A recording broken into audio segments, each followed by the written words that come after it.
Saludos, que el Señor les bendiga. Este es Wilfredo Alexis de Iglesia Podcast. Me acompaña por aquí Michael Cerezo de Ortopraxis Podcast y el pastor Gilberto Miguel Rufat, quien es un instrumento del Señor que nos ha acompañado. Muchos de ustedes lo han conocido por nuestra serie Los Últimos Días, una serie muy buena basada en escatología. Y ha sido muy interesante los temas que hemos tocado, pero la realidad es que el pastor no es únicamente un especialista del tema de escatología, sino que es una persona a quien Dios ha dotado en diferentes temas. Así que el tema de hoy es un poco distinto y va a ir en acorde con el último episodio que hemos transmitido, que es el del libro de las doctrinas de la gracia. Pero antes de comenzar por ahí, me gustaría ver si, Michael, si quieres dar un saludito por ahí a la audiencia. Seguro, después de tanto tiempo, regresamos de Qué nuevo bien. a sacar este espacio para, pues, quizás educar en medio de tanto desconocimiento y de tanta Sí. ignorancia, como dice el pastor Rufat. Creo fielmente que esto, pues, debe ser exclusivamente de los pastores, a su iglesia, a sus ovejas, pero en el contexto en el que estamos hoy, pues deberíamos utilizarlo a nuestro favor, ¿no? Así que dele me gusta, suscríbase al canal. Ahí en algún momento estaremos compartiendo las redes también del pastor Rufat. Y hoy vamos a estar hablando acerca de un tema que ya el mismo pastor hizo un libro. Me parece que es el último que escribiste, ¿verdad? Uno de los últimos, porque también publicó el del preterismo total. Dice Cierto. Sí, se llama Las Doctrinas de la Gracia, ¿cierto? Así se Eso es llama. así. Así que la diferencia de ese libro versus otros que quizás puedas adquirir es que en dicha obra el pastor pues saca una sección exclusiva donde pues presenta evidencia histórica sobre las doctrinas desde el primer siglo. No, porque muchas personas piensan que esto comenzó con Agustín de Hipona en el siglo V, y pues la obra está fantástica, así que le invitamos a adquirirla, y se va a estar dejando también la descripción o el enlace del libro en Amazon para que pueda escribirlo. Sin nada más que agregar, ahora sí, pastor, gracias de nuevo por su tiempo y qué bueno Definitivamente, pastor. estar aquí. Y ahí Saludos. sí, un saludito ahí a la audiencia. No, de nuevamente es una bendición estar con Michael y con Wilfredo. La realidad es que pues nada, me siento como en casa. Espero que los hermanos que nos están escuchando y que posteriormente nos podrán ver en audio, en video, puedan disfrutar y aprender. El propósito de este programa es poder compartir conocimiento con relación a las doctrinas de la gracia, no tanto como usualmente se hace, tal vez definiendo un concepto, yéndose solo por algunos pasajes, tal vez, sino viendo una línea a través de la escritura, un hilo conductor, desde el primer libro de la Biblia. Así que vamos a tratar de estar basando el tema de la depravación total, la corrupción radical o la inhabilidad total, que tienden a ser los tres sinónimos que se utilizan o nombres que se le dan a esta primera doctrina, enfocándola principalmente en el Antiguo Testamento, para aquellos que puedan haber escuchado que esto es una cuestión paulina que se desarrolla en el Nuevo Testamento. Pues no, que es totalmente falso. El tema de la corrupción del corazón, la necesidad de la intervención de Dios en el corazón, inicia con el primer libro. Y eso es lo que esperamos poder desarrollar hoy, Dios mediante. Claro que sí.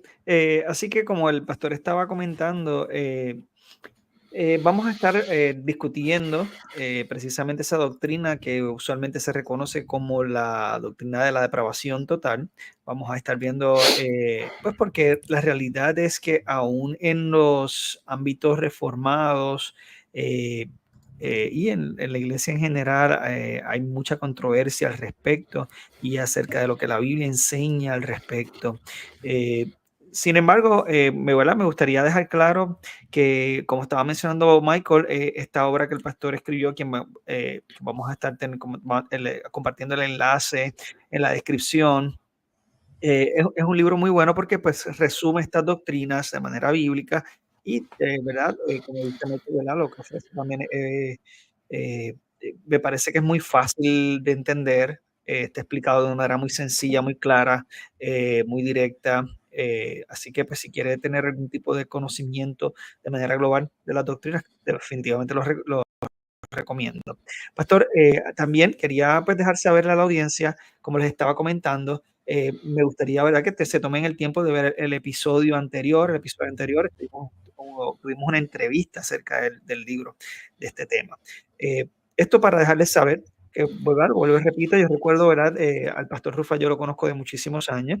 El pastor Rufat me conoce de muy, muy, muy pequeño. Todos mis cambios locos y raros desde mi niñez hasta mi adolescencia, etcétera.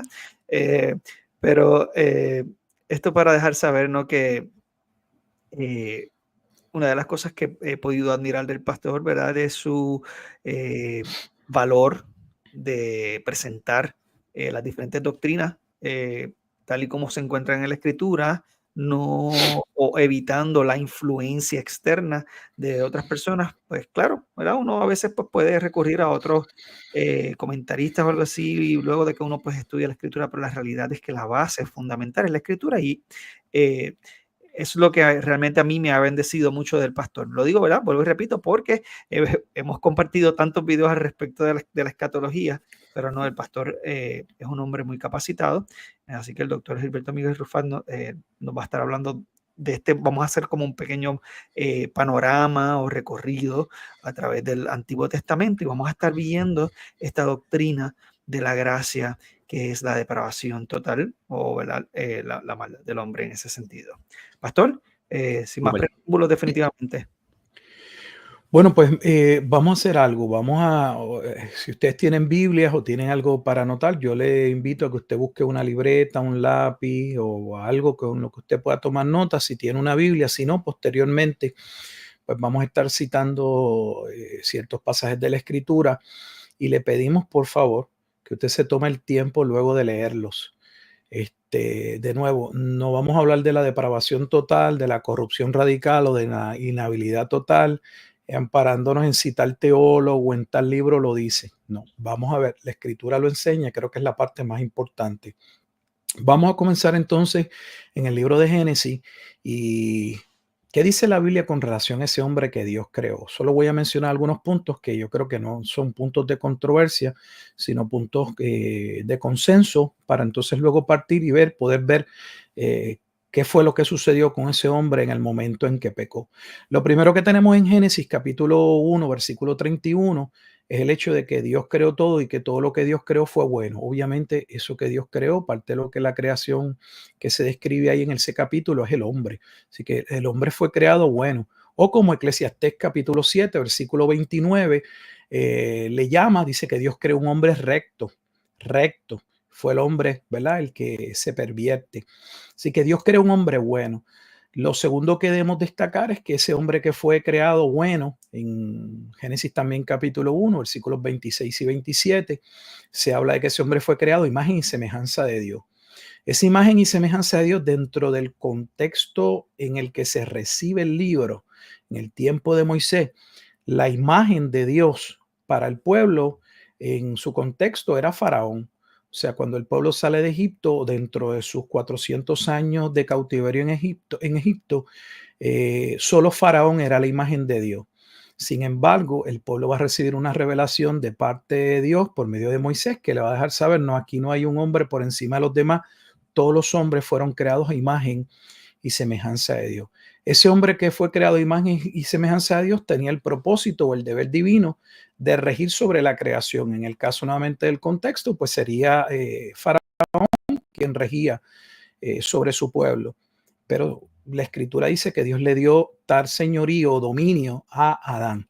Adán vendría a sojuzgar la tierra. Todo eso lo vemos en Génesis capítulo 1, que sin salirme del tema, eso es sumamente importante porque es como si Adán fuese un correy. ¿Por qué es importante? Porque este correy, Adán, que va a caer y va a perder su reinado, posteriormente hay un segundo Adán, que es Cristo, que va a recuperar ese reinado y ya se empieza a mostrar el concepto de el reino y del rey a través de la escritura, que se puede ver en Salmo 8 y luego en Hebreos 2, pero no, eso puede ser materia para otro momento, otro estudio. Y lo otro que vemos, que nos muestra, por ejemplo, el Nuevo Testamento con relación a ese hombre que Dios creó, en Romanos capítulo 2, en el versículo 15, dice que ese hombre fue creado con una conciencia. Una conciencia que significa que más allá de la obra del Espíritu Santo, ese hombre sí sabía cuando estaba haciendo las cosas mal. Así que estamos dando solo unas pinceladas, unos detalles de ese hombre antes de la caída. Un hombre bueno, un hombre creado a imagen y semejanza de Dios, un hombre creado con la capacidad de sojuzgar la tierra, o sea, vendría a ser como un correy sobre la creación, un hombre recto, Eclesiastés 7:29, y un hombre con conciencia, según Romanos capítulo 2, versículo 15. Pero ¿qué establece la escritura? Bueno, que ese hombre que Dios creó bueno y que Dios le dijo que podía disfrutar de la creación siempre y cuando lo obedeciera, sabemos que desobedeció a Dios. Vemos los efectos de la caída en Génesis capítulo 3, versículos 15 en adelante. Se detalla lo sucedido, las consecuencias de esa caída. Como parte de esas consecuencias estaría que la humanidad quedaría dividida entre los hijos de la simiente de la serpiente y los hijos de la simiente de aquel varón que nacería de la mujer. Significa que el mundo quedaría dividido entre los hijos de Dios y los hijos de Satanás. Ya la idea está claramente de Génesis capítulo 3, por eso es que Juan no tiene ningún problema en decir que existen hijos de Dios, hijos de Satanás, que nosotros hoy no nos atrevemos a decirlo porque tenemos miedo a ofender a la gente, pero ese es el lenguaje que realmente la escritura ya coloca desde Génesis capítulo 3. No hay gente intermedia. O somos hijos de Dios o no somos hijos de Dios. Y si no somos hijos de Dios, la escritura nos coloca como parte de esa simiente de la serpiente, que no es otra cosa que hijos de Satanás. ¡Hijo del diablo! Los efectos de esa caída en el capítulo 3, como la Biblia ve en una revelación progresiva, no se ven todo. Casi lo que vemos allí es una cuestión de, bueno, pues el hombre se le haría con mayor dificultad labrar la tierra. Alguien podría decir, pues que la mujer entonces ahora cuando diera luz, pues iba a darla con dolores. Yo no creo que los dolores solo implica el dolor de la experiencia del parto, sino la experiencia del dolor de la crianza, más allá de la experiencia del parto. Por razón de que esos hijos que vendrían ya nacerían de una manera diferente. Vemos los resultados de la caída inmediatamente en el capítulo 4. Esa división entre los hijos de la simiente de la serpiente y de la simiente de la mujer no es un tema que se va a desarrollar posteriormente, no, inmediatamente se ve como resultado de la caída y tenemos un hermano dándole muerte a otro hermano. En otras palabras, que Abel representa dentro de la escritura uno de los hijos de la simiente de aquel varón que vendría, y Caín como uno de los hijos de Satanás o de la serpiente.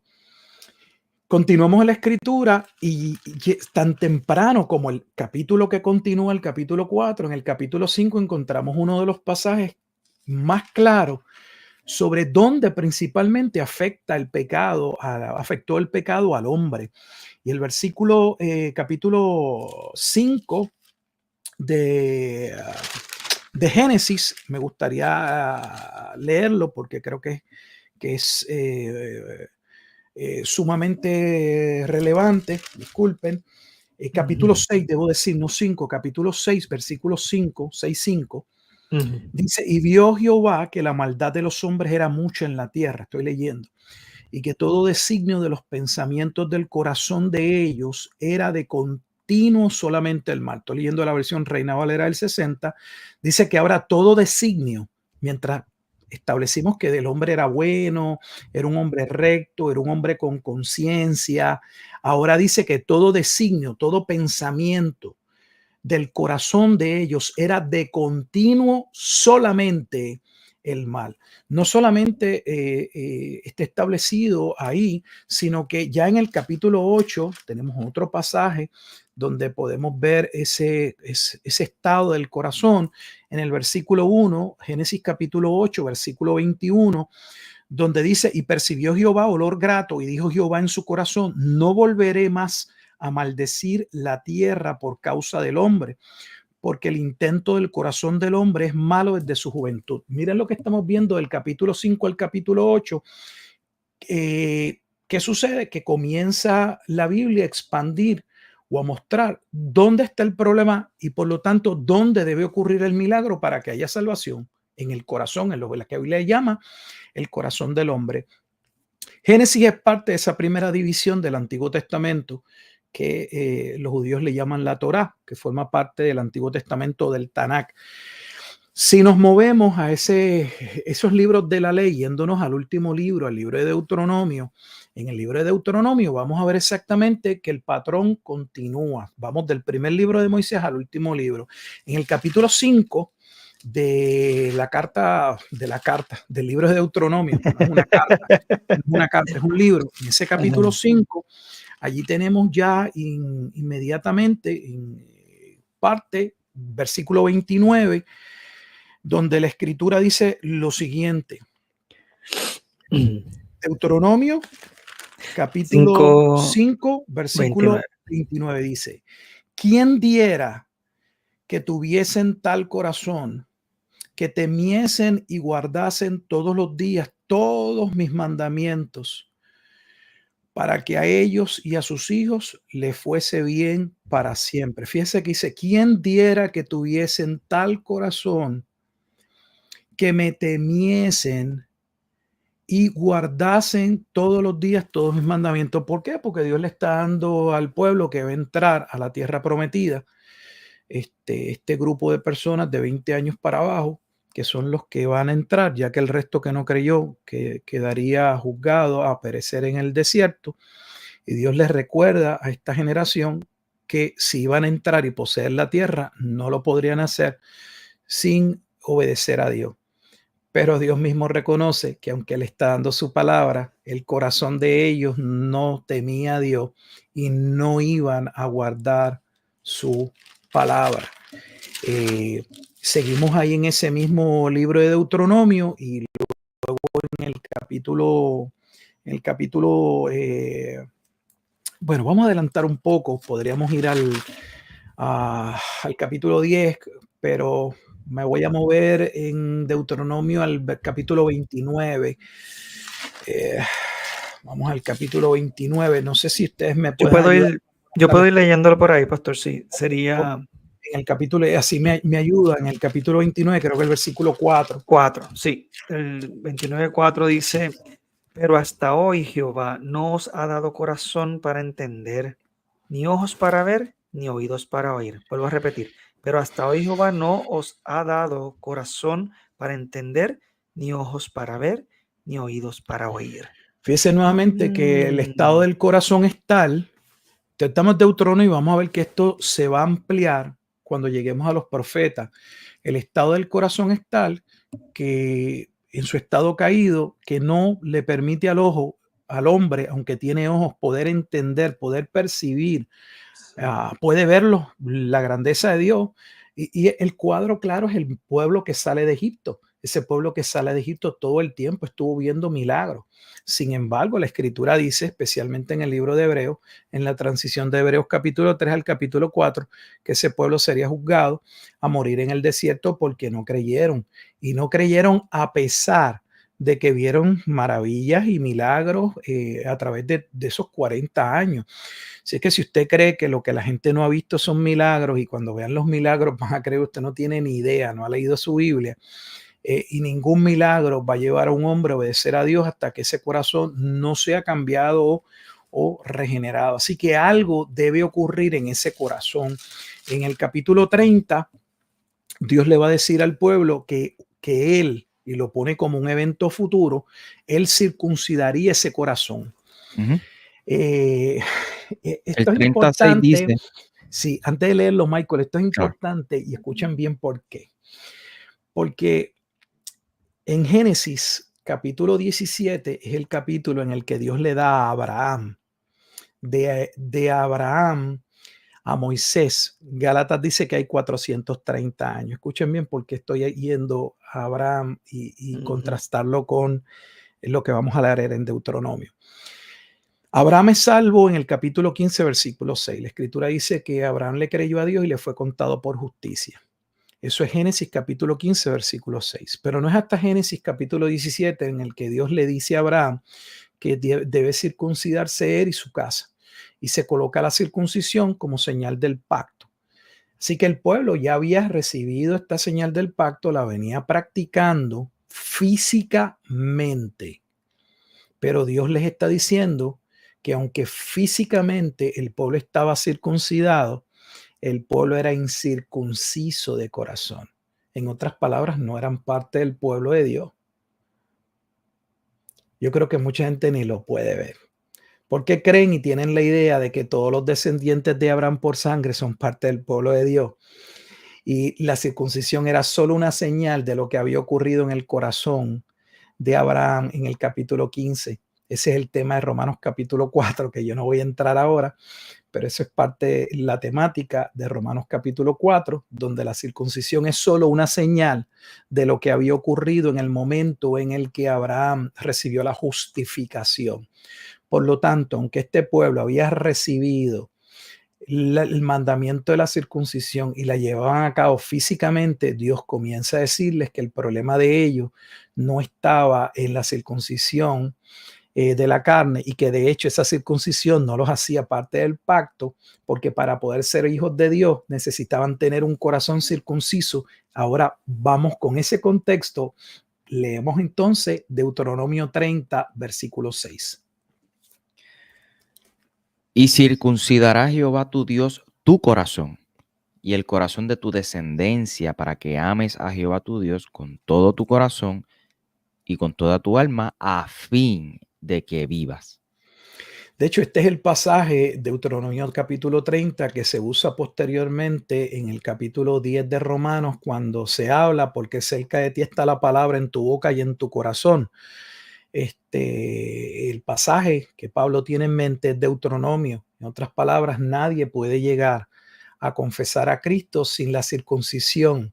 A mí me da pena porque se usó un capítulo para hablar de la fe y la mayoría ni entiende cómo Pablo lo viene aplicando, porque Pablo va a decir que el problema de los judíos en Romanos capítulo 10 no es que no han escuchado el evangelio, porque dice por todos lados ha salido la palabra de Dios, sino que ya se había profetizado el endurecimiento del pueblo desde Isaías capítulo 53, versículo 1, cuando se asevera quién ha creído nuestro anuncio y sobre quién se ha manifestado el brazo de Jehová. Así que el pueblo no podía creer, y la razón por la que no podían creer y no podían arrepentirse y adorar a Dios como Dios merece ser adorado, ya sabemos que tiene que ver con el problema en el corazón. Así que Dios ya empieza a testificar desde Moisés dónde está el problema y qué era lo que iba a suceder. Lo que sucedería era que Dios en un futuro obraría para traer la circuncisión, y esa circuncisión del corazón vendría a través, como vamos a ver cuando lleguemos a los profetas, en el tiempo en que viniera el Mesías príncipe, el ungido o el Cristo. Yéndonos a lo que es la tercera parte de la división del Antiguo Testamento, según, ¿verdad?, el orden del antiguo, como lo colocan los judíos o los hebreos. Pero como en nuestra Biblia, luego de la ley, encontramos la división de los libros de sabiduría, como dentro de ellos está Salmo, pues voy a ir a lo que es el famoso Ketubín. Y para continuar con el desarrollo de lo que se requiere en el corazón, vamos a los salmos. Los salmos son importantísimos para ver la doctrina de depravación del corazón, y observe que estamos en el Antiguo Testamento. No estamos citando ningún autor, ni diciendo que Pablo, ni todo esto se desarrolla en el Antiguo Testamento. De hecho, Cuando pastor, uno, sí. perdona que le interrumpa, incluso ese pasaje de Deuteronomio 36, ¿verdad? Que también es citado en el Nuevo Testamento, porque también es mencionado hasta cierto punto en Jeremías, menciona también algo de la circuncisión del corazón en el capítulo 3, si mal no recuerdo.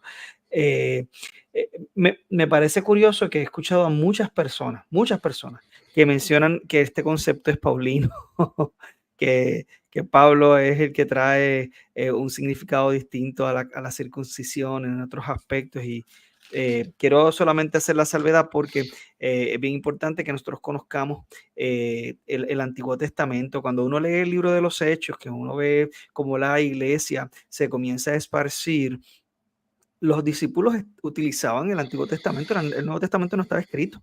No es que lo Eh, usaban, es que era lo único que tenían. exacto, o sea, eso era lo que tenían. Entonces, es bien importante esto porque entonces ellos no vinieron de un vacío teológico, sino que ellos estaban utilizando el Antiguo Testamento, que es la palabra de Dios, para poder predicar el Evangelio. Así que el Evangelio no es algo nuevo del Nuevo Testamento, y estas doctrinas no son nuevas del Nuevo Testamento, sino que vemos que a lo largo de la Escritura el Señor ha sido consistente con este mensaje. Nada, quería hacer esa salvedad, pastor. Sí, que el Nuevo Testamento no surge del vacío. Pudiésemos decir que es un comentario del Antiguo Testamento. Sí, obviamente lo que los apóstoles y los discípulos están, su mensaje está basado, es que tiene que ser así en el cumplimiento del Antiguo Testamento, sino cómo podían establecer que Jesucristo era el Mesías. Para decir que es el Mesías es que se habían hecho unos señalamientos y habían unas profecías que debían poder cumplirse en una persona. Entonces, pues alguien tuvo que haber hablado. Obviamente, la base es el Antiguo Testamento. Y eso, Cuando, y perdón también de nuevo, pastor, es que he tenido tantas personas que me preguntan de momento, Wilfredo, pero es que yo no sé, yo no veo por qué un cristiano tiene que conocer el Antiguo Testamento. Y es como que esto es bien triste porque demuestra la ignorancia que a veces tenemos en cuanto a la importancia del Antiguo Testamento, que es lo que brinda la base del Evangelio definitivamente. Perdón, pastor, que le vuelvo a interrumpir. bueno, pues vamos a continuar mostrando cómo el Antiguo Testamento continúa desarrollando el tema de que el hombre luego de la caída tiene un corazón corrupto, un corazón rebelde, un corazón en el que el hombre tiene ojos pero no puede ver, tiene oídos pero no puede escuchar y tiene una voluntad, pero esa voluntad se debe a sus pasiones, a lo que el Nuevo Testamento llama sus propias concupiscencias. Responde solo a eso, responde a su mayor inclinación y su mayor inclinación son sus propios apetitos. El libro de los Salmos también juega una parte muy importante en la doctrina de la depravación porque los Salmos inicia con el Salmo 1 estableciendo la diferencia entre los justos y los impíos. Y la diferencia entre el justo, específicamente en singular, que se menciona en el Salmo número 1, es porque ese justo es Jesucristo, del cual los demás justos han de hallar la justificación o la salvación.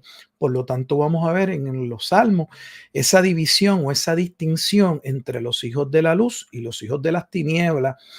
Y la razón por la que pues, David, entre otros, se quejaba, no solo al ver su propio pecado, sino al ver cómo aún queriendo vivir y agradar a Dios, pues encontraba una gran oposición aún de parte del propio pueblo. ¿Por qué? Porque una parte de ese pueblo nuevamente se circuncidaba conforme a la ley su prepucio, pero eran incircuncisos de corazón. En otras palabras, no eran salvos. Para efectos de los que nos están escuchando, presten mucha atención porque gran parte de los pasajes o los versículos que se usan en el Nuevo Testamento, por ejemplo, como en Romanos capítulo 3, versículo 10 en adelante, para afirmar el concepto de la depravación total de ese hombre caído y rebelde, esos pasajes que Pablo usa, básicamente todos vienen de los Salmos. Por ejemplo, en el Salmo 5, versículos 9 y versículo 10, dice, porque en la boca de ellos no hay sinceridad, sus entrañas son maldad, sepulcro abierto es su garganta, con su lengua hablan lisonjas. Entonces, esa depravación está una y otra vez en los Salmos. Ese Salmo 5, versículo 9, y si nos movemos un poco al capítulo 10, versículos 4 hasta el 7, dice que el hombre, el malo, por la altivez de su rostro, no busca a Dios. Fíjese, no busca a Dios. Entonces, ¿cómo la gente dice que el hombre va a buscar a Dios? Y la Escritura dice que el hombre en su estado natural no busca a Dios. Si no busca a Dios, para que busque a Dios, algo debe suceder en su corazón. Dice, no hay Dios en ninguno de sus pensamientos. O sea, Dios no es importante en nada de lo que ellos hacen. Sus caminos son torcidos, no en algún momento, dice en todo tiempo. Tus juicios los tiene muy lejos de su vista. O sea, lo que Dios tú dices que es santo y es bueno, eso ellos no lo ven. Eso, y así sucesivamente. O sea que creo que dos de los salmos que resumen muy bien esto son el Salmo 14 y el Salmo 53, que inician diciendo que ese hombre no regenerado es un hombre necio y es un hombre que se llega a cuestionar, obviamente, la propia realidad de Dios. Dice el necio en su corazón, no hay Dios. Y ahí puede ver, dice, se han corrompido, hacen obras abominables, no hay quien haga el bien. No hay quien haga lo bueno en el versículo 3, o sea, 10, 14, 3. No hay quien haga lo bueno, no hay ni siquiera uno. Y solo por adelantar a los profetas y no hacerlo muy largo, creo que el Salmo 51, entre el Salmo 14 y el Salmo 53 que mencioné, el 51 es importante porque es uno de los salmos en los que vamos a ver con toda claridad cómo el propio salmista reconoce esa condición caída del hombre y la reconoce en él mismo. Creo que el pasaje clave que muchos conocemos es el Salmo 51, versículo 5, donde dice, he aquí, en maldad he sido formado y en pecado me concibió mi madre. Así que fíjese que estamos en el libro de los Salmos y cómo los Salmos demuestran que ese hombre necio, ese hombre impío, nuevamente tiene un corazón que le impide buscar a Dios, le impide poder ver un valor en la palabra de Dios. Entonces, si ese hombre no puede buscar a Dios, ¿cómo esperamos que ese hombre, sin que Dios obre en su corazón, busque a Dios? Entonces, las doctrinas de la gracia comienzan estableciendo que esa corrupción del hombre requiere, demanda, porque la Biblia sí mismo lo presenta, que Dios intervenga. Ya lo vimos en Deuteronomio 30, donde Dios entonces le dice al pueblo, yo voy a ir, voy a circuncidar el corazón. Entonces, si Dios no circuncida el corazón, ese hombre no puede tornarse a Dios. No sé si quieran comentar aquí para entonces pasar a la tercera parte y ver en los profetas, usando Isaías, Jeremías y Ezequiel, y ver entonces cómo en los profetas se expande y se ve todavía con mayor claridad qué era entonces lo que debía suceder para que ese hombre corrupto pudiese buscar a Dios y lo buscase de corazón, no lo buscase solo porque, bueno, tiene una necesidad, tiene una enfermedad, quiere que Dios lo bendiga, lo prospere, sino porque ahora entiende que debe amar a Dios con todo su corazón, con toda su alma, con toda su mente, con toda su fuerza, y porque ve en la ley no un camino de restricción, sino ve la bondad y el amor de Dios, quien de antemano le señala el camino por el cual él puede vivir y disfrutar de la creación de Dios. La pregunta que le voy a hacer una pregunta, pastor, que es que también me han hecho en otro momento y quisiera escuchar, ¿verdad? Lo que puede comentar al respecto. Aquí yo creo que una de las cosas que se ve evidente, ¿verdad? Que se ha hecho evidente hasta este punto es que el hombre de por sí no puede, no tiene la capacidad de creer y necesita una intervención de Dios para poder creer, ¿verdad? Al respecto, la pregunta viene siendo entonces, ¿cuál es el rol del Espíritu Santo o cómo cambió el rol del Espíritu Santo antes de descender en el día de Pentecostés y antes que vendría siendo en este periodo, pastor?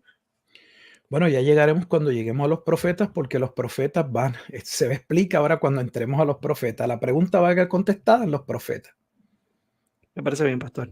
Yo creo que utilizando el libro de Deuteronomio Sí. es uno de los argumentos de las personas para decir que Dios, en toda la escritura, Dios le exhorta a su pueblo Y, ¿verdad? A los israelitas, cuando los saca de Egipto y le da las leyes, Dios ordena cosas, ¿ves? Sí. Mandamientos. Ujú. Entonces, si Dios me pide algo, ¿cómo es que yo no puedo hacerlo? La Creo que eso es uno de contestación los... es muy sencilla, muy sencilla. El problema es que la gente no entiende cuál es el propósito de la ley. El propósito de la ley no era establecer un camino a la salvación. El propósito de la ley era establecer por qué la salvación siempre fue por una promesa. Ujú, O sea, que el hecho de que Dios demande que debemos hacer algo porque ciertamente lo demanda y esa es su ley y él lo ha establecido, el propósito no es que el hombre crea que lo puede hacer sin Dios, que se puede forzar para hacerlo. El propósito de la ley es todo lo contrario. Está en Gálatas capítulo 3, que el hombre al tratar de cumplir la ley pudiese ver que no da el grado exacto. para que entonces, viéndose culpable, totalmente culpable, por eso la escritura dice que la ley hace al hombre en todo culpable. Entonces ese hombre que Dios llama salvación pudiese ver solo en Cristo el único Ujú, camino. sí, Yo creo que el problema es, y eso es tema que podemos discutirlo luego, pero es que la mayor parte de las personas no tienen ni idea de la diferencia entre el antiguo pacto y el nuevo pacto y cree que son dos pactos a través del cual se puede salvar uno por el otro. De hecho, algunos entienden que por el antiguo pacto los judíos se pueden salvar. No, la ley nunca le fue dada al pueblo como un mecanismo de salvación. Quien dice eso obviamente muestra, pero el desconocimiento de la escritura es abismal. Porque claro. cuando se le dio cuando se le dio a Abraham la promesa de la bendición, fue bajo una promesa. Eso es claro en Romanos 4 y Gálatas capítulo 3. No hay salvación por medio de la ley. Por medio de la ley, el Nuevo Testamento dice que lo único que podemos encontrar es condenación. Porque es el propósito de la ley, condenarnos. O sea, el Ujú, propósito de la ley es mostrar nuestra condenación ante Dios. No es una escalera que podemos subir y esforzarnos para llegar al cielo. No es la escalera de Jacob. exacto. Sí, revelar que no podemos y que tengamos que obligatoriamente mirar hacia arriba. Claro. En ese sentido, quería comentar también que, bueno, lo diré en algún momento porque se me fue, pero Pero Michael, disculpa, eso tiene que ver con la controversia desde el punto de vista histórico, lo que acabas de decir. Y cuando me refiero al punto de vista histórico en términos de teólogos entrando en controversia, esa es la discusión entre Pelagio y Agustín. y Agustín, correcto, sí.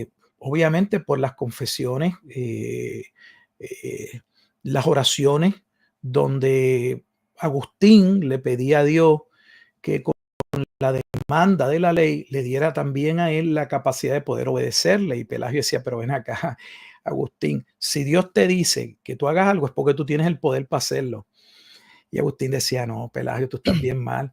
El hecho de que Dios diga que yo debo amarlo con todo su corazón, con todo mi corazón, con toda mi mente, con toda mi alma, con toda mi fuerza, Él no lo dice porque yo lo puedo hacer. Él lo Claro. dice para que yo entienda lo distante que yo estoy de lo que Él merece. Y por eso yo tengo que pedirle a Dios que con la ley me dé el poder para poder cumplir lo que Él mismo demanda. O sea que esta es una controversia antigua donde todavía tienes personas como Pelagios que no entienden el propósito de la ley y creen que la ley es una respuesta o es una declaración o una afirmación de que el hombre sí tiene la capacidad Ujú, de poder obedecer a Dios y ser salvo. Es obvio que no claro. entienden. No, y ahora, usted comentando eso, recordé lo que quería comentar y era que básicamente, o sea, Dios es santo, y eso lo vamos a ver ahora en Isaías capítulo 6. 3 veces santo, único atributo que se repite 3 veces en toda la escritura. Dios no puede pedir otra cosa que no sea lo que es correcto, lo que es santo. O sea, Dios no te va a decir, desobedéceme. Dios te va a decir, obedéceme, porque Claro. Dios quiere el bien para lo suyo, para su creación. So, en ese sentido, no hace sentido, valga la redundancia, que Dios te pida algo contrario a su naturaleza, quién Él es. No, porque la ley no se desprende de algo externo, la ley se desprende del carácter de Dios. O sea, la ley no es otra cosa que el reflejo de la teología propia, de la naturaleza y los atributos de Dios. La ley no es algo aparte, o sea, la ley no la podemos ver como, bueno, este está el mundo y el mundo tiene la ley de gravedad o la ley, no, no, no. La ley no es algo aparte de Dios. La ley es un reflejo de quién es Él y Dios demanda que seamos y como Él estableció que fuéramos. Y si no somos de esa manera, la realidad es que estamos fritos. Y lo que pasa es que no lo entendemos porque nosotros nos concebimos como gente buena, que en ocasiones hacemos cosas malas, cuando es todo lo contrario. Somos gente mala, que en ocasiones mostramos esos rasgos de bondad de ese hombre creado a imagen y semejanza de Dios, todo lo contrario. O sea, encontrar un hombre que entienda lo malo que es en nuestros días. De hecho, tienes pastores y tienes teólogos que ni lo entienden. Cierto, cierto. Bueno, ahora cuando veamos en los profetas, porque es que en los profetas se va a maximizar la necesidad de un Salvador, ¿por qué razón? Bueno, pues porque luego de los Salmos, que básicamente estamos en el periodo de ese reinado, sabemos que ya con el cuarto rey, el hijo de Salomón, el reino de Israel se divide entre el reino del norte y el reino del sur. El reino del norte cae en el año 722, básicamente Babilonia llega al 605, 606 antes de Cristo, en el 586, 587, 87, 86, el primer templo de Salomón cae. Entonces, toda esta condición de la división del pueblo, la caída del reino del norte, la caída del reino del sur, es lo que lleva al pueblo, o sea, en esa angustia a entender, aquí hay algo que falta, estamos mal. Entonces, al agudizarse la situación con relación a la división del pueblo y a los juicios que habían acontecido por causa de la violación del pacto, entonces aquí viene el mensaje mucho más claro de Dios a través de los profetas de lo que debía suceder. Y lo que iba a suceder era, bueno, que Dios vendría en juicio, pero también traería salvación.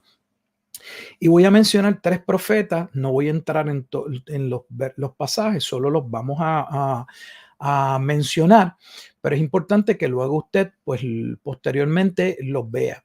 El primer profeta importante para entender la doctrina de depravación total es Isaías. ¿Por qué Isaías? Bueno, porque Isaías es el profeta que Dios le va a decir cuando Dios dice a quién enviaré y quién irá delante de nosotros. Isaías dice, envíame a mí.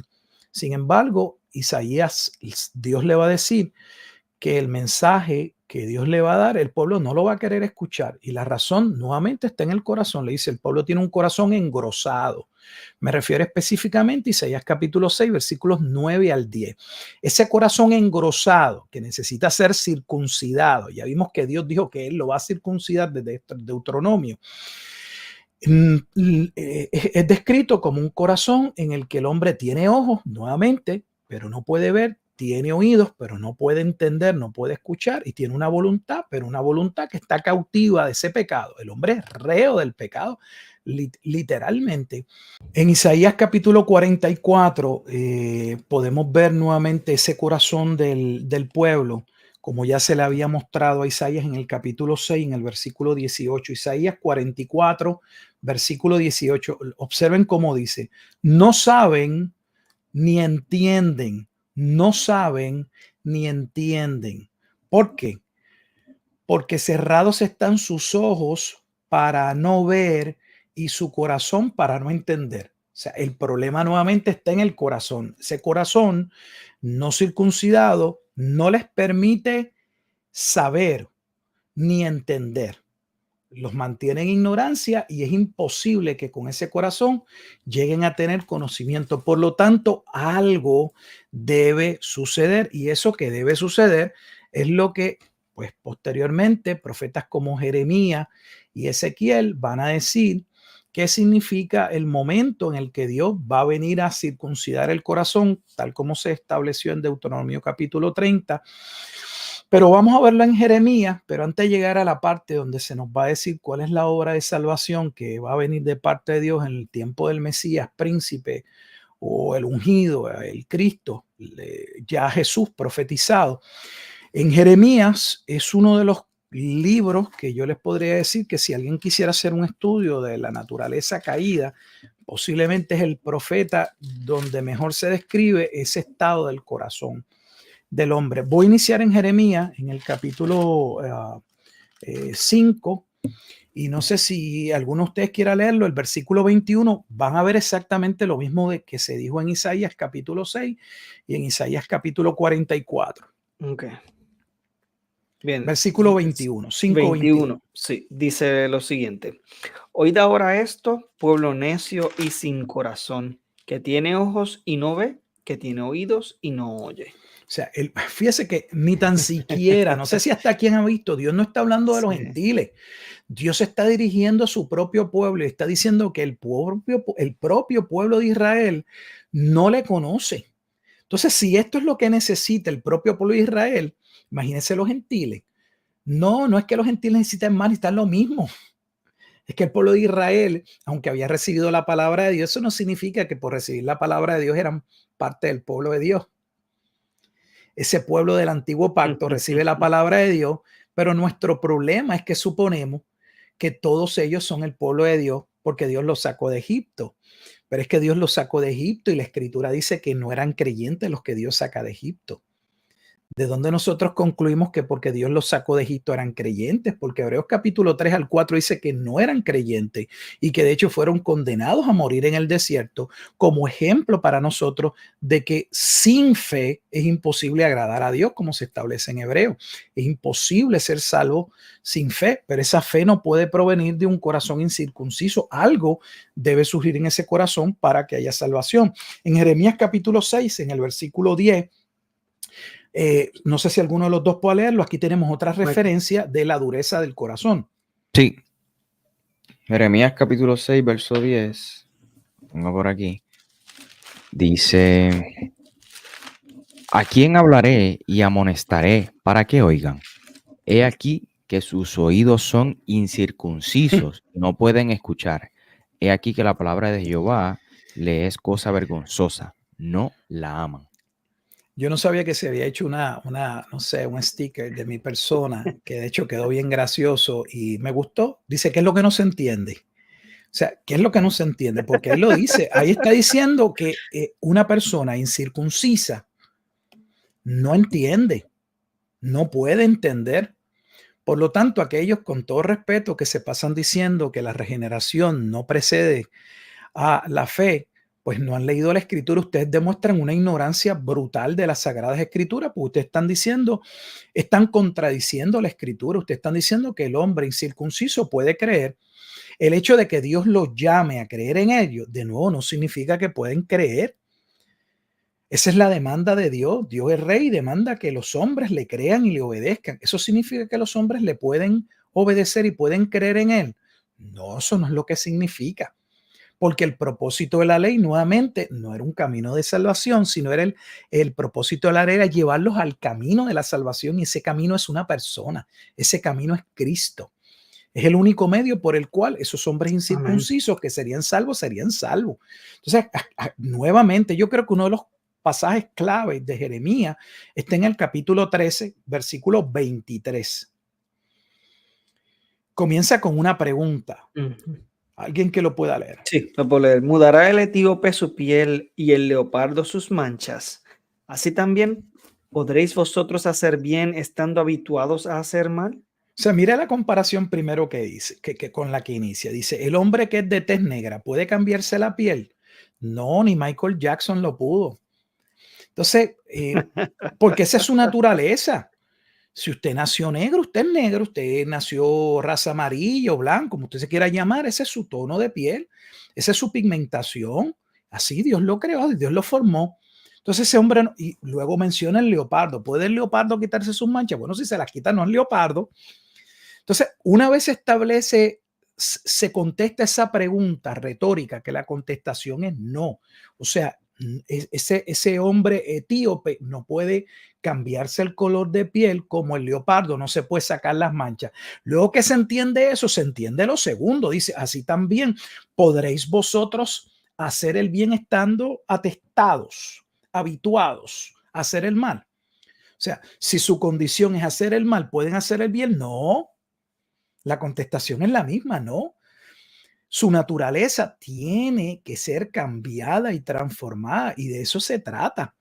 El pasaje tal vez clave para adelantar un poquito aquí en Jeremías es el capítulo 31 y 32, donde se establece el nuevo pacto. Y aquí se contesta la pregunta que hizo Wilfredo con relación a la obra del Espíritu Santo.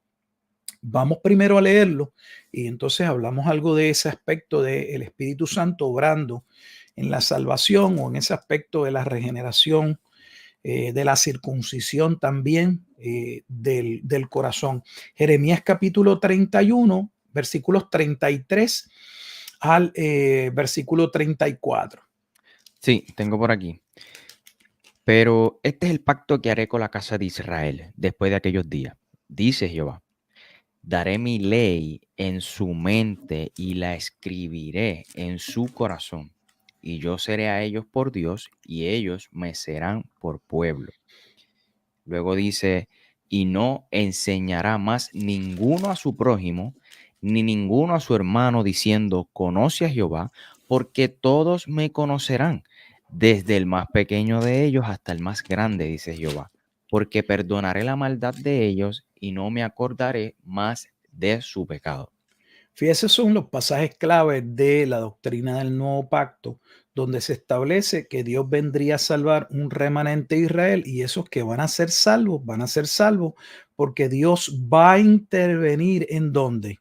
En el corazón, en aquel corazón que cuando iniciamos en el libro de Génesis, del capítulo 5 ya se habla de ese corazón, desde el capítulo 6 de Génesis, 6:5, y luego, por ejemplo, en el capítulo 8, versículo 21, hablaba de ese corazón que de temprano estaba habituado al mal. Dios dice que Dios va a intervenir en ese corazón. Lo mismo se establece en el capítulo 32. En ese capítulo 32, versículos 39 al 40. No sé si alguno lo puede leer. Sí, lo tengo aquí. Dice, y les daré un corazón y un camino para que me teman perpetuamente, para que tengan bien ellos y sus hijos después de ellos. Y haré con ellos pacto eterno, que no me volveré atrás de hacerles bien, y pondré mi temor en el corazón de ellos, para que no se aparten de mí. Noten que este pacto está ligado al cambio del corazón en el versículo 29, y dice, y les daré un corazón y un camino. Ahora, ¿cuándo llegaría ese nuevo pacto y en qué momento vendría esa salvación en términos, verdad, de esa intervención de Dios sobre el pueblo de Israel? Pues lo dice el capítulo 33, versículos 15 al 17.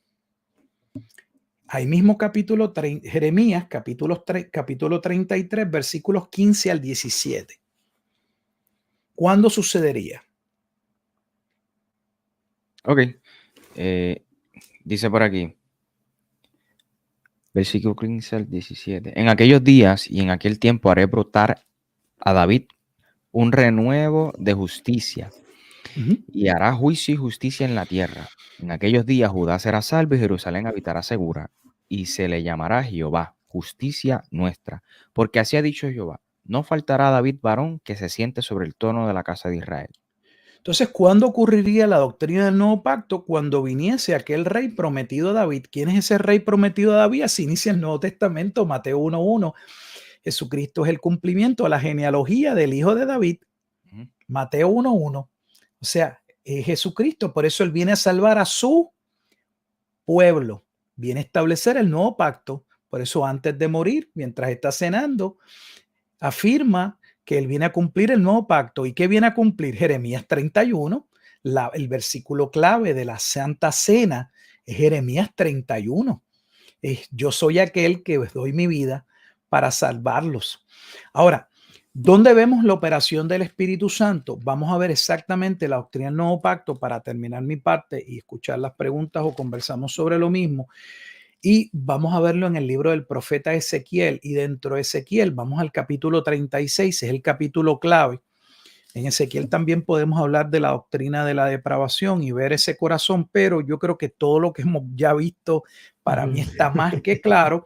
Vamos a ver entonces ese cambio de corazón, cómo está ligado a la intervención o la obra del Espíritu Santo, que es parte del desarrollo de la neumatología o de la doctrina del Espíritu Santo, específicamente en el Evangelio de Juan. Porque Ezequiel es uno de los profetas claves que usa Juan en su Evangelio, en el capítulo 36, versículos 25 al 27. Por aquí lo tengo y dice, esparciré sobre vosotros agua limpia y seréis limpiados de todas vuestras inmundicias y de todos vuestros ídolos os limpiaré. Os daré corazón nuevo y pondré espíritu nuevo dentro de vosotros y quitaré de vuestra carne el corazón de piedra y os daré un corazón de carne.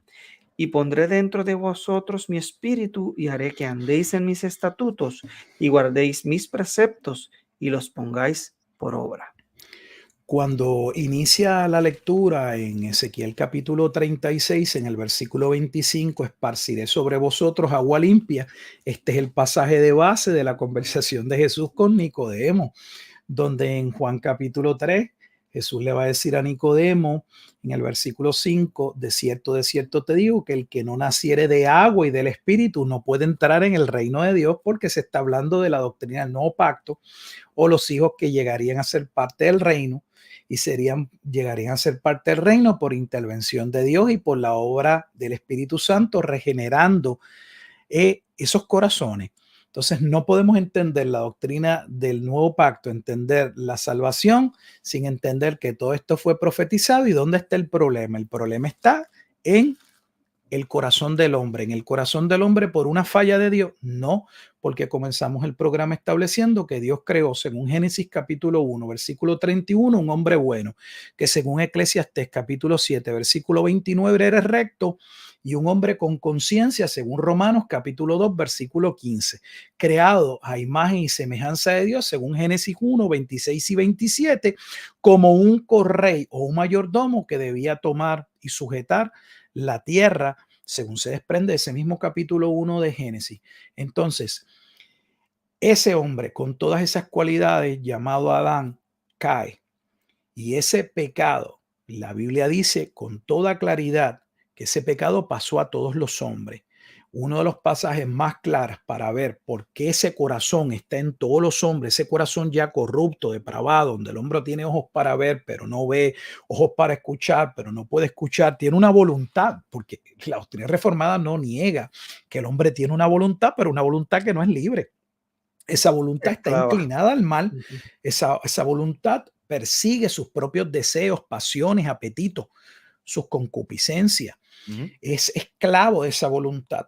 O sea, ese hombre decide sobre diferentes aspectos, pero no tiene la capacidad de decidir sobre la salvación porque no la desea, no la quiere y no la puede querer porque en su naturaleza humana él rechaza la luz. Eso está establecido en Juan capítulo 3, que tal vez sería un buen tema para otro un estudio. De hecho, estoy escribiendo un libro que casi no he hablado de ese libro, pero el libro más reciente o el libro que estoy trabajando con él es un libro sobre Juan capítulo 3, solo Juan capítulo 3, porque me parece que es el capítulo más mal interpretado, donde se dicen una cantidad de... se hace una serie de aseveraciones sin tomar en cuenta el contexto antiguo testamentario, como acabamos de ver aquí. ¿Cómo llegamos a Juan 3? Bueno, llegamos de Ezequiel capítulo 36. Por eso es que cuando Jesús está hablando con Nicodemo, le dice, oye, pero tú eres maestro y tú no sabes de lo que yo estoy hablando. Obviamente Nicodemo no sabía lo que estaba hablando, como muchos que hablan de Juan capítulo 3 que tampoco saben cuál es el contexto y de lo que Jesús está hablando.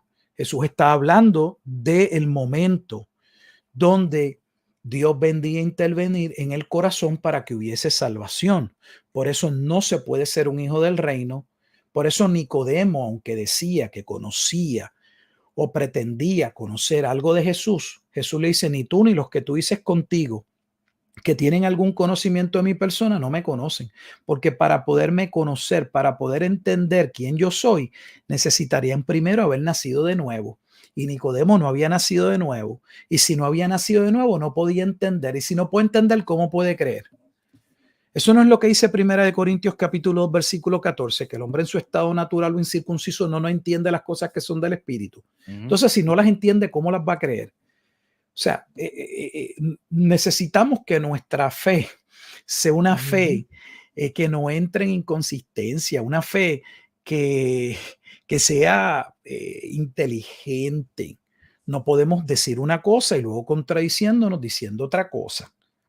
La Biblia es clara, una vez más, desde el libro de Génesis, que por causa del primer pecado los hombres cayeron de ese estado en el que Dios los había creado y ahora están habituados solamente al mal.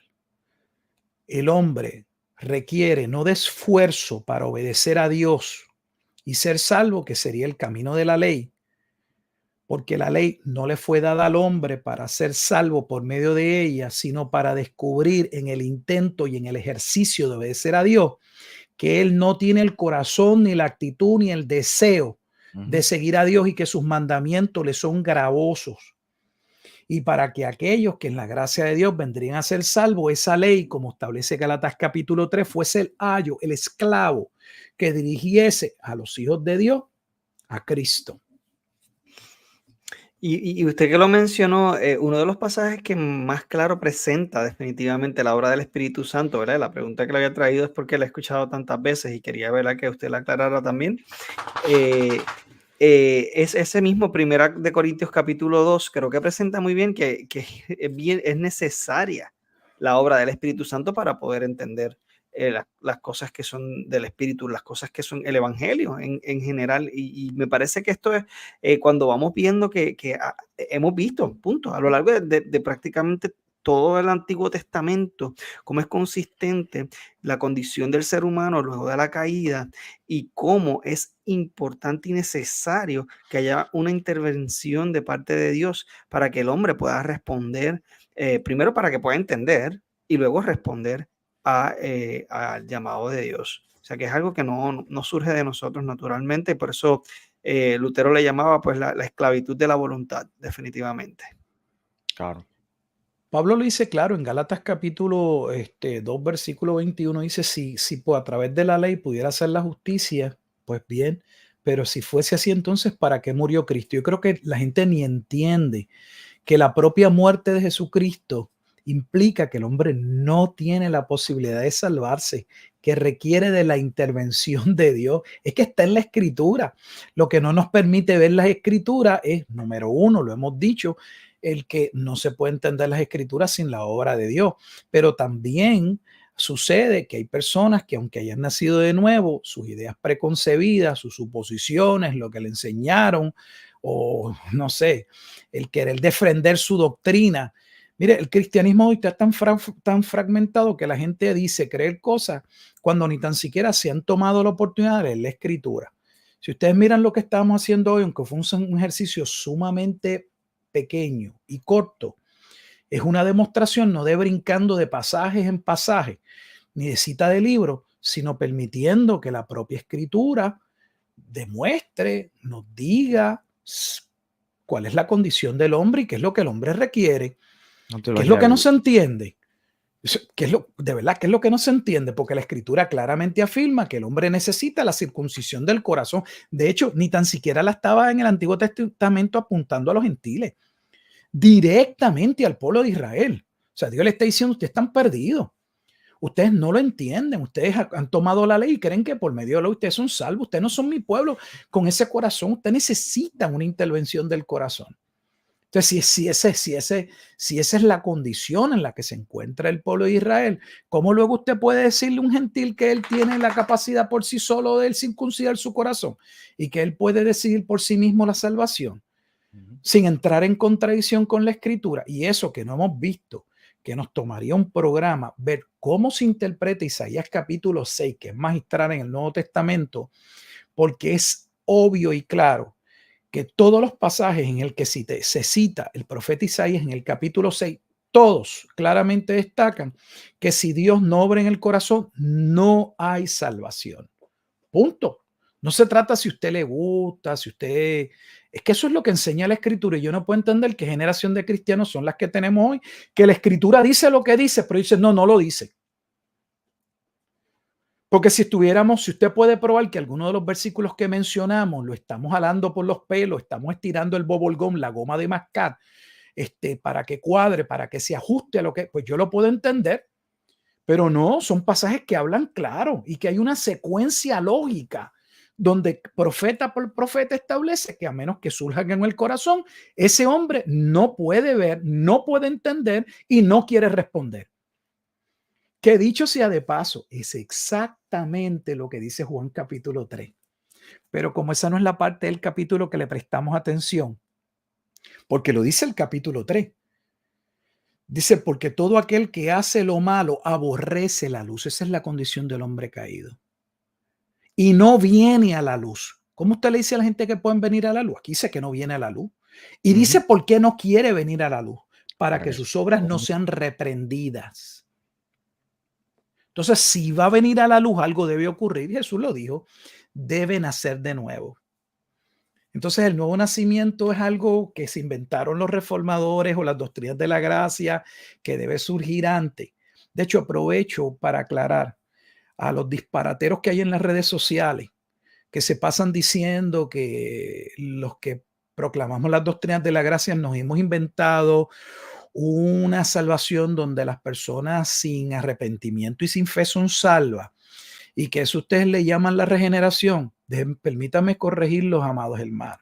Si van a hablar, muestren al menos conocimiento. La regeneración habilita el corazón para que surja arrepentimiento y fe. La fe reformada no establece que el hombre robóticamente, Dios le toca el corazón y es salvo. Lo que la Biblia dice es que los que han de ser salvos, Dios cambia el corazón para que al escuchar el evangelio ahora tengan ojos para ver, oídos para escuchar, y esa voluntad que no quería ceder a Cristo ahora pueda ceder a Cristo. Nosotros no negamos, la Biblia no niega que el ser humano responde en un verdadero arrepentimiento y en una fe. Lo que negamos es que el verdadero arrepentimiento y la verdadera fe pueden surgir de ese corazón no regenerado. No es lo mismo. Entonces, si van a hablar, hablen con propiedad. No hagan afirmaciones por presumir de que entienden temas que es obvio por lo que hablan, que no entienden. Se los repito con amor para que entiendan. La regeneración implica que Dios habilita el corazón de aquellos que llama salvación para que al escuchar el evangelio, porque tampoco pueden ser salvos sin el evangelio, porque Dios determinó, según 1 Corintios, salvar a los que va a salvar por la locura de la predicación. Pero aquel evangelio o aquella palabra que le caería en oídos sordos, ahora no cae en oídos sordos, porque al Espíritu Santo obrar en el corazón, esa palabra tiene efecto y lleva al hombre verdaderamente al arrepentimiento y a la fe, que llamamos conversión, para ser salvo. Entonces, si no saben algo, primero estudienlo. Entonces, luego díganos qué es lo que está mal. La contradicción la tienen ustedes, porque ustedes hablan de que el ser humano con un corazón no circuncidado, que acabamos de leer por todo el Antiguo Testamento, que ese hombre no puede escuchar y no quiere entender y no puede seguir a Dios, que ese hombre con ese corazón incircunciso puede buscar a Dios y que él se va a arrepentir por él mismo y que él va a creer al evangelio. El problema lo tienen ustedes, porque ustedes están diciendo que el hombre puede venir a salvación sin que Dios intervenga y que es luego que el hombre toma la decisión que nace de nuevo. Si me pueden hacer un mapa para yo entenderlo con toda honestidad, háganme el mapa para yo llegar ahí. Cuando Porque tú yo no entiendes, entiendo. cuando entiendes la depravación total del hombre, que es lo que se ha estado exponiendo en este programa, en este episodio, desde Génesis hasta Ezequiel, cuando entiendes esta doctrina, puedes comprender que precisamente el hombre no puede ser salvo por sí mismo, necesita de la intervención de Dios. De hecho, entender esta doctrina, abrazar esta doctrina, compartir esta doctrina te va a provocar que por consiguiente abraces las demás doctrinas de la gracia. Eso es así. No querer abrazar esta doctrina o no entenderla o no querer entenderla, pues no te va o sea, va a ser una piedra de tropiezo para que puedas entender y abrazar el resto de las doctrinas de la gracia. Hay personas que curiosamente bailan con la perseverancia de los santos, pero detestan la gracia irresistible. Y entonces Ese era yo. Ese fui yo creen, por mucho tiempo. claro, no, yo también. Yo como bautista del sur igual, pues eso es lo que uno cree, la seguridad de la salvación. Sí. Pero entendía que era yo quien usaba mi libre albedrío, que ahora me doy Claro. cuenta que de libre no tenía nada. De hecho, yo voy más atrás, es otro tema que tampoco se discute bien, porque la doctrina reformada básicamente lo que habla es que el hombre pierde el libre albedrío luego de la caída. Yo sostengo y reitero, en primer lugar, que Dios nunca le dio al hombre un libre albedrío en el sentido de que Dios le haya dicho al hombre, yo te doy una voluntad y tú con esa voluntad puedes decir lo que tú quieras. Dios nunca nos dio la capacidad de hacer con nuestra voluntad lo que quisiéramos. Nunca. Si hablamos de libre albedrío y lo que estamos hablando de que el hombre tiene una voluntad, que me parece que la palabra bíblica y correcta es voluntad, porque si tenemos un término bíblico, ¿para qué inventarnos el término libre albedrío? Y yo no estoy diciendo que ese término sea malo, en la teología reformada se utiliza. Agustín habló de libre albedrío,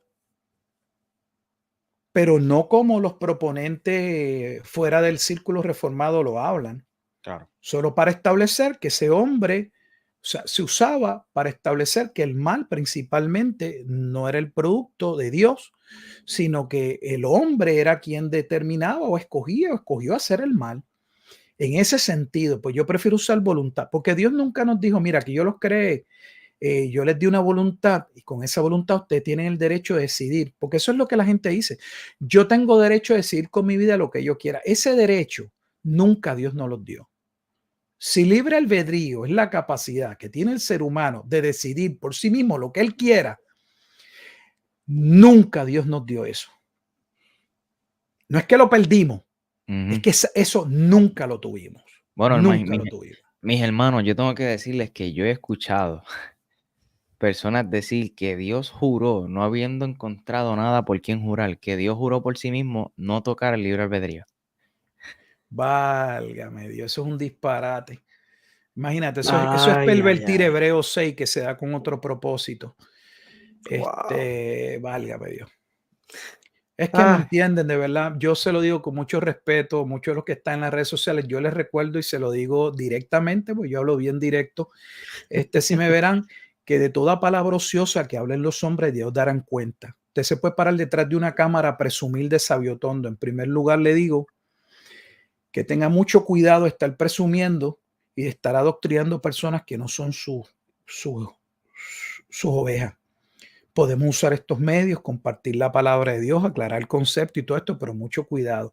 Y si no he estudiado algo, mejor estúdielo para que no se convierta en una estación repetidora y luego esté abochornado diciendo, bueno, yo que me puse a decir esto y esto no es. Si es que Dios le da la humildad para reconocer que esto no es, porque parece que su humildad está muy lejos de muchas personas hoy. Así que mucho cuidado con lo que afirmamos, que creyendo que estamos defendiendo la escritura, estemos realmente yendo en contra de la escritura. Yo veo más gente defendiendo cosas que no son bíblicas que las bíblicas.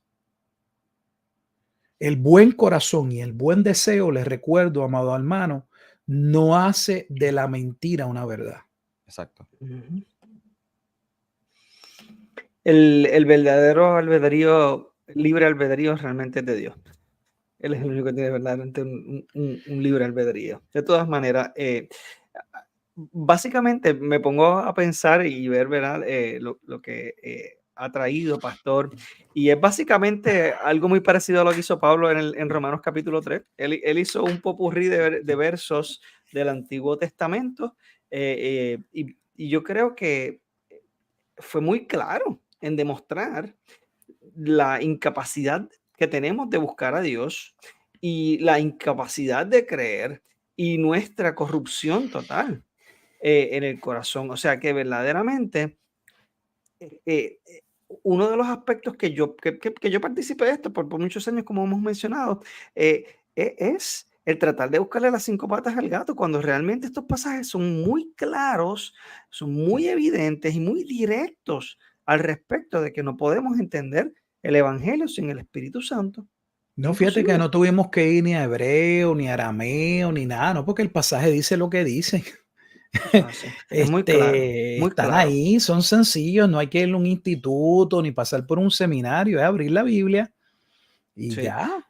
Y, De hecho, en el próximo episodio, si es que hacemos otro con este tema, lo que podemos hacer, que creo que va a ser sumamente interesante, es ver cómo estos pasajes que vimos en el Antiguo Testamento son interpretados en el Nuevo Testamento. ¿Y sabe por qué es lo importante? Porque el Nuevo Testamento es la luz, la revelación máxima de Dios. Entonces, la forma y la manera en que se interpretan estos pasajes en el Nuevo Testamento ya muestra cuál es el significado. Y si la Biblia da el significado y usted está en contra del significado de la Escritura, usted está en contra de la Escritura. Porque alguien podría decir, bueno, pastor, usted citó textos del Antiguo Testamento y esa es su interpretación. Lo que yo le estoy diciendo es muy sencillo. Esos textos que yo cité ya están en el Nuevo Testamento y la interpretación está en el Nuevo Testamento. Así que si usted no conoce los pasajes, mejor resérvese su comentario y no empiece a juzgar.